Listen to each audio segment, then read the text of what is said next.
I've always liked to create and make things. I've always had some sort of an entrepreneurial spirit. I think it was inevitable that I would start something like this.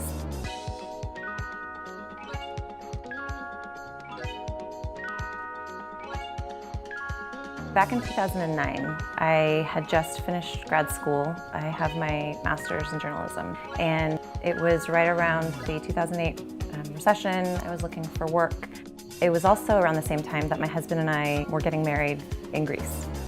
So we wanted to have bilingual invitations, and we also wanted them to be unique.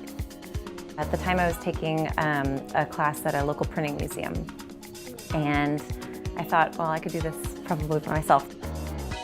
After I did a few jobs for some friends and family, it just seemed like a natural thing to do to start Cartoules Press. Everything that I do is letterpress printed, so it's basically the original form of printing, that it dates back a number of centuries. When the computer came around and modern printing was invented, they stopped making these machines.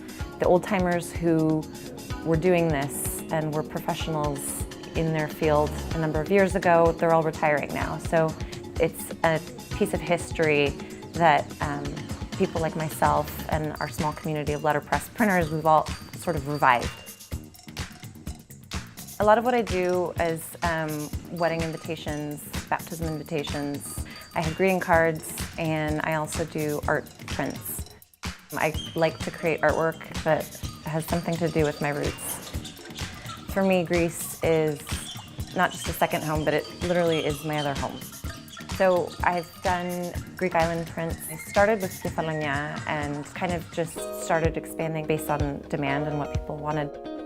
I would say that my style is mostly modern. It's clean, and I don't like a lot of clutter. White space is my favorite way to work. Everything that I do, I feel like, is a little piece of artwork, and it has a little bit of me in it. And I think that it's really cool that what I create here in Long Beach is packaged up and shipped somewhere across the state or the world.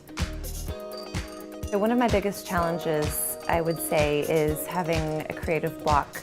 I would think that other artists would also say the same, but working on my own, I need to find other forms of inspiration. When I did work in PR, I loved having that interaction with a team and bouncing ideas off of each other and all of that. So I don't have that here. So that can be quite challenging at times, but I just have to kind of get out of my skin and find inspiration. What I love the most about letterpress is kind of that delicious sort of texture and tactile feeling of the paper. I think is what's really special. And it has a really fine quality that's difficult to reproduce with modern technology.